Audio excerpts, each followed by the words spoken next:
I very much appreciated your comments, Judge Huff, on the need for data, because my purpose here today is to share findings from the Northwestern Juvenile Project, a very large-scale study of delinquent kids. We've been following them since 1995.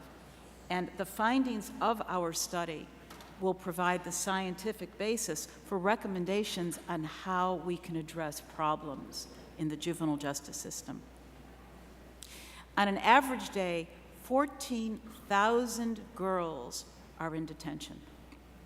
Many of these girls get into trouble because they have mental disorders. For example, they may have depression, they may self-medicate with drugs, they may then get into trouble with the law. We found in our study that 3/4 of girls in detention, typical detention center in Cook County in Chicago, had one or more psychiatric disorders. And their disorders are very different. Their patterns are so different than boys because girls have higher rates of depression, higher rates of anxiety disorders, higher rates of some substance use disorders, especially use of hard drugs such as cocaine and amphetamines. And when I'm speaking of disorder with drugs, I'm speaking of disorder, not just use, addictions.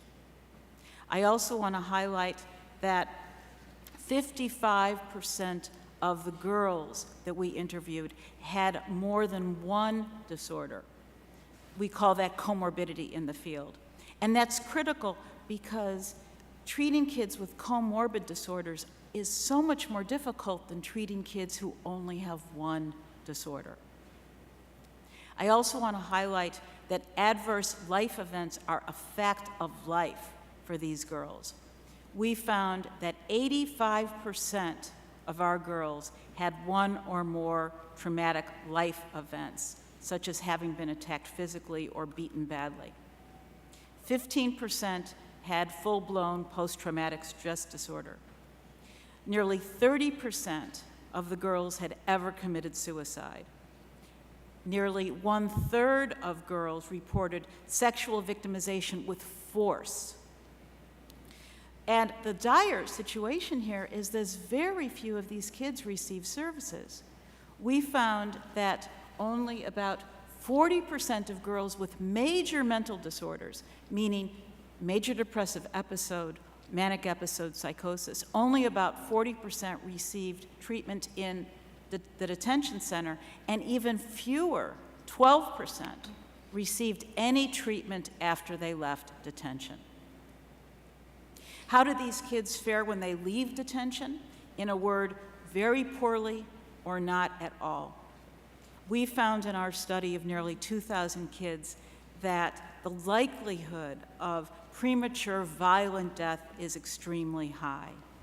To date, as of today, of the 660 girls in our study, 22 of them died, all violently. So what can we do to address this dire situation?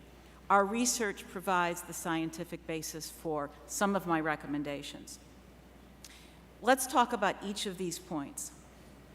Before detention, we have to increase diversion because so many of these kids with mental health problems don't need to be in detention. At intake, we need to screen systematically for disorders, improve the technology for screening, and make sure that every kid gets screened so that they can be referred for treatment. During detention, we need gender-specific services because, as I mentioned, girls have different mental health needs than boys. Girls have greater comorbid disorders, a higher rate of comorbid disorders, more than one disorder than boys. We need gender-specific treatments during detention. We also need gender-based treatments because we know that girls, as said by the other witnesses, they have worse family situations than boys. They're more likely to have been abused and exploited. These are all key risks for continuing psychiatric disorders. Now, recognizing this, the special needs, federal agencies have established programs designed for girls, and these must be continued and expanded.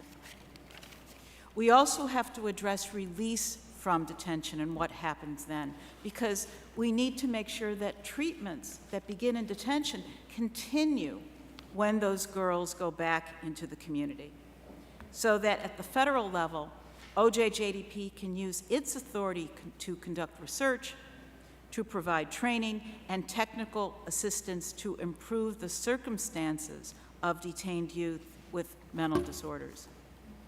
Now, we need to make these investments. It will not be inexpensive. But without making these investments, this group, which, by the way, is disproportionately poor, disproportionately minority, faces dire outcomes: school failure, long-term unemployment, reliance on public assistance during their life, continued trouble with the legal system, which also has its attendant cost, and premature violent death. Making these investments also is necessary to promote community safety and to increase the likelihood that these young people, these young women, will be successful in school, avoid recidivating, and contribute economically to the society. I want to add one vignette. I mentioned this as a longitudinal study. We interviewed the kids initially when they were ages 10 to 17. The first follow-up interview was when they were ages 13 to 20. Many of these girls were interviewed in their homes. Almost invariably, these girls, ages 13 to 20, were pregnant, holding an infant, and had a couple of toddlers also running around. So that we need to make these investments, not just for this generation, but to prevent the cycle of disorder. Thank you so much.